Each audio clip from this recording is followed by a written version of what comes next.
Di balik gemerlap ibu kota, ada kisah pilu yang seringkali tersembunyi tentang mereka yang datang dari jauh demi sesuap nasi, demi masa depan yang lebih baik.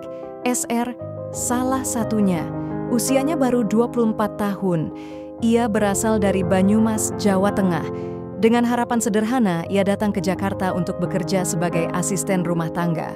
Sejak November 2024, SR bekerja di sebuah rumah di Pulau Gadung, Jakarta Timur. Majikannya bukan orang sembarangan, AMS, seorang dokter, dan istrinya, SSJH, seorang ibu dari 3 anak. Setiap hari, SR memasak, membersihkan rumah, menjaga anak-anak. Ia bekerja tanpa banyak protes. Meski lelah, ia tetap bertahan. Tapi rupanya, ketulusan itu tak dibalas kebaikan. Pada bulan Maret 2025, SR menjadi korban kekerasan. Alasannya sepele.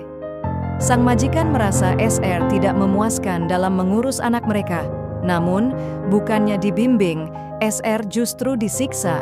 Ia dipukul, dijambak, ditendang.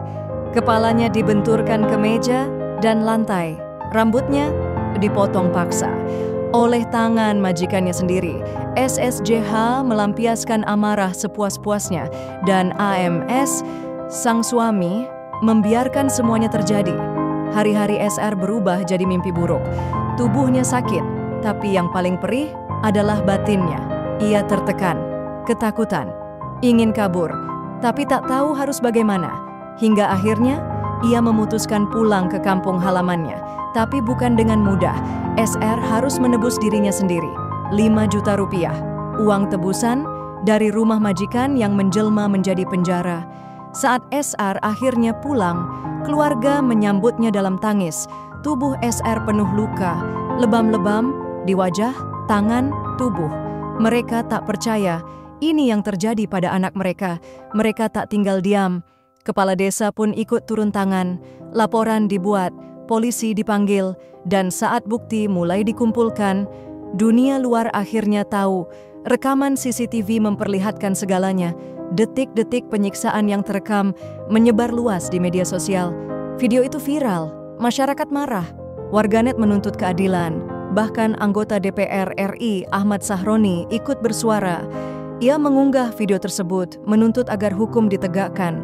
Polisi bergerak cepat. AMS dan SSJH ditetapkan sebagai tersangka. Mereka dikenakan pasal kekerasan dalam rumah tangga. Ancaman pidana kini menanti.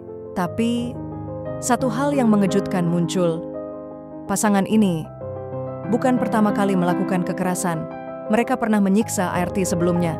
Tapi kala itu, kasus diselesaikan secara kekeluargaan. Tidak ada hukuman, tidak ada pertanggungjawaban. Dan kini, korban bertambah.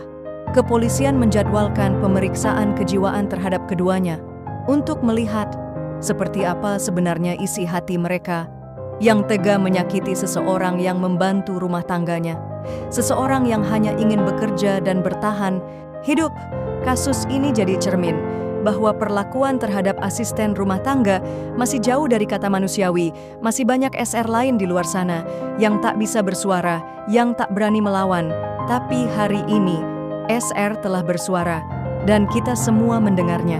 Kekerasan tidak bisa ditoleransi, tak peduli siapa pelakunya. Kekuasaan bukan alasan untuk menyiksa, dan keadilan harus ditegakkan untuk SR, untuk para pekerja rumah tangga lainnya, untuk kemanusiaan.